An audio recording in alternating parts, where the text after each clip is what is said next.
Come February the 1st, I intend to sign the 13th Amendment. Abolishing slavery settles the fate for the millions now in bondage, and unborn millions to come. It's either the amendment or this Confederate peace. You cannot have both. Slavery, sir, it's done. Even if every Republican votes yes, we'd still be 20 votes short. Only 20? Slavery is the only insult to natural law. Even worthless, unworthy you ought to be treated equally before the law. These votes must be procured. Congressman, come cheap, few $1,000 and buy all you need. We can't buy the votes. Let me see what you can do. Think of all the boys who'll die if you don't make peace. I can't end this war until we cure ourselves of slavery. This amendment is that cure. We need 2 yeses. Get the hell out of here and get them. But how? I am the President of the United States, clothed in immense power. You will procure me these votes.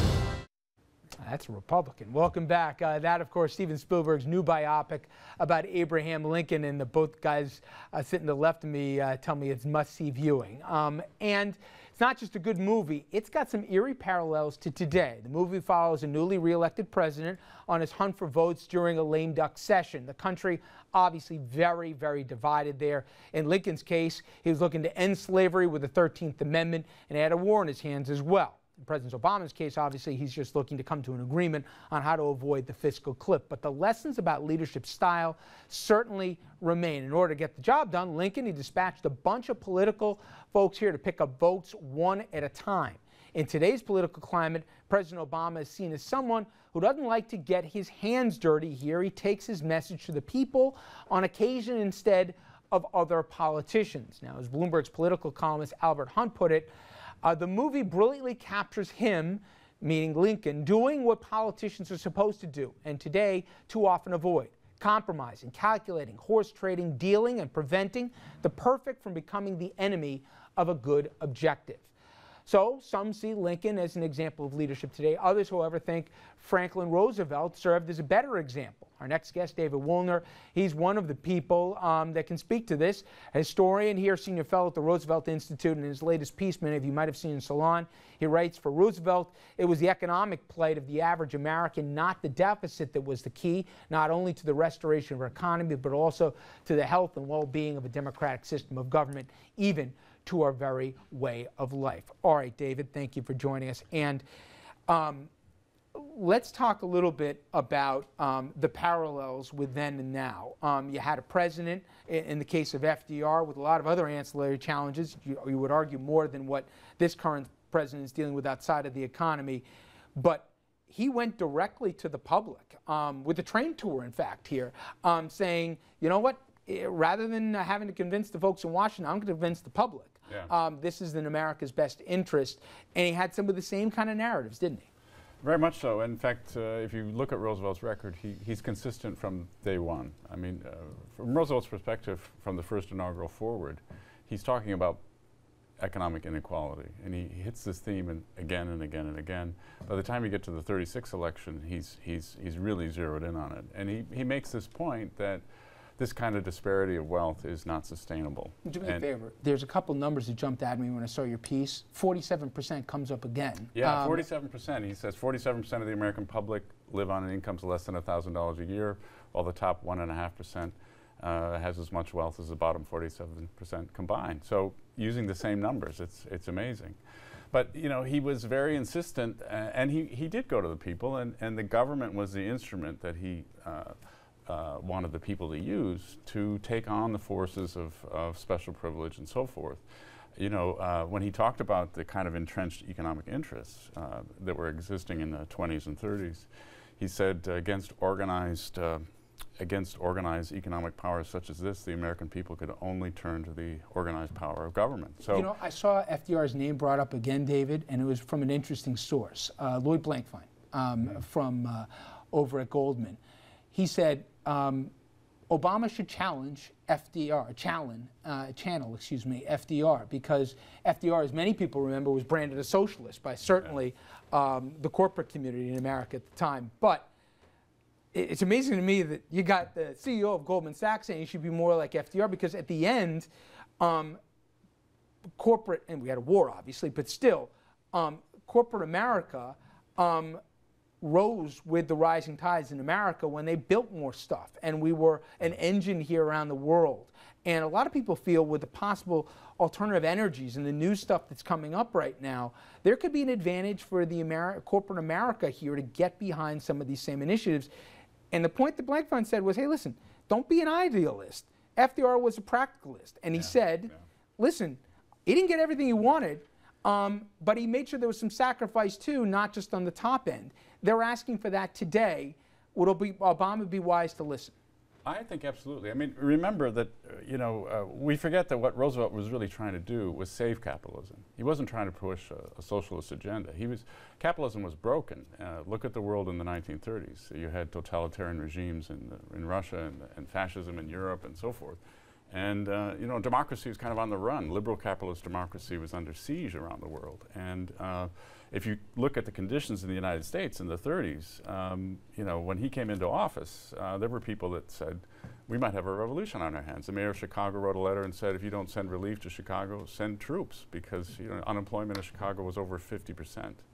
So the free market system was not functioning properly, and the idea was how do we make it work? How do we give the average American a certain amount of security?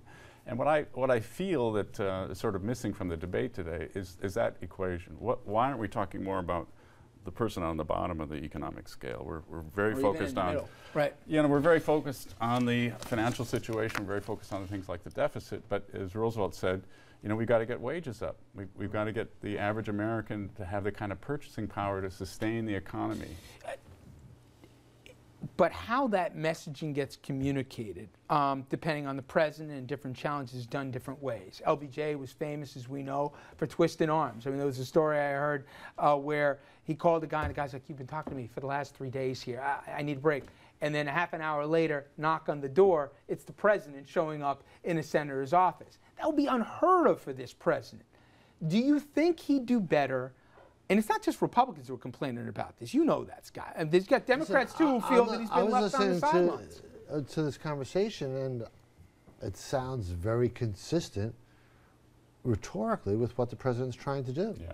And the fact is that just like FDR grabbed moral high ground by talking about the economic and class discrepancies in our nation, that is what focusing on taxing the 2% is for the Obama administration. Then why not this? Why not on Sunday morning, instead of me seeing Tim Geithner on 4, why don't I see the president? Because in fact, he's doing what you described Lincoln as doing, sending out political minions to do the work. That's exactly what Lincoln did.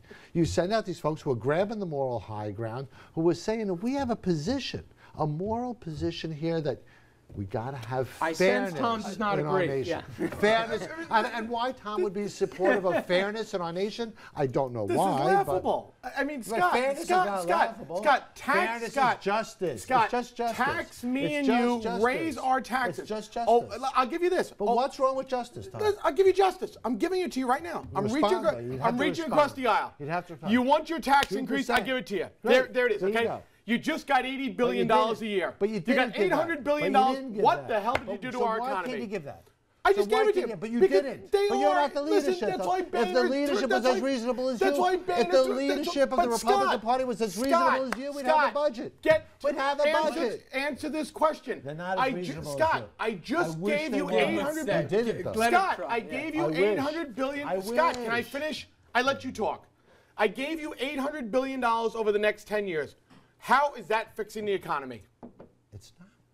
Thank you. Where's your answer back? Come back. It's not the so now you're the president. It's the principle. I'm Boehner. It's the principle. But you don't start there. Why don't your leadership do it? Because you get your leadership to do it. So call for it. Call for your leadership to do it. Call for your leadership to do it. Call for your leadership to do it. This is how conversations call for your leadership to do it. He talks over you for the next hour. Was there a greater willingness in the in-between war period for the parties to come together for the benefit of the country, in the best interest of the country? That seems to be something we're lacking today. I'm wondering, absolutely. And in fact, Roosevelt had it much better than President Obama, in the sense that both parties were not so monolithic, and the issues were debated more on ideological grounds and political grounds than on party grounds. I mean, remember, in Roosevelt's day, his strongest critics in many respects were the conservative Southern Democrats. They were his real problem. And he had lots of support from the liberal Republicans. And Harold Ickes was a Republican. The first chairman of Social Security, Rivington Wynett, Governor Wynett, was a Republican. So it was a healthier political situation that we were living in because you had liberal Republicans as well as conservative Democrats. And without being naive, so it would wasn't, you say at the if we time, disagreed, it David, was would you say at the time, grounds. without being naive, that there was also more of a shared purpose kind of thing in the country? I know there was obviously a huge gap, have and have-nots and stuff, but maybe it was a different age, maybe it was a different idea, maybe everybody had to serve, you know, but it seemed that pulling in the same direction. Wartime helped, you know, but there at least seemed to be more common purpose, no? I think there was more common purpose. And again, you had a significant support for the New Deal, particularly in the early years, from the Republican Party, from the liberal wing of the Republican Party. The coalition that basically shuts down the New Deal in 1938 is a coalition of conservative Democrats. We've seen year after year after year the Republican Party willingness to blow it up rather than make the deal. Scott, so instead of asking if President Obama needs to be more like FDR, is it the Republican Party that needs to be more like the opposition Republican Party in the 30s? But you know what? I maintain, I think the president's got to do more too. I think that he's happy to outsource some of this, and I think at the end he's got to get his hands dirty a lot more and make a compelling argument to the public why his idea is best. I think he is inching towards the position that you mentioned. He's getting more onto this issue of inequality. But when you look at the fact, for example, that an average white male worker is earning the same wage as his father or grandfather in 1978, I mean the disparity in income in the country has gotten too great, and we are we're getting back to a situation that's very similar to what we faced in the 1920s. And stay with me, guys. We're going to jump to a break here. And when we come back, we're going to bring up to date on an area these two guys, actually this table actually, knows all too well, which is in Albany. The latest power play here. Some shifts based more on politics than principle here. And I know it sounds old, but I'm getting tired of it. We're going to tell you about the latest shenanigans going up in the Capital District after this. Stay with us.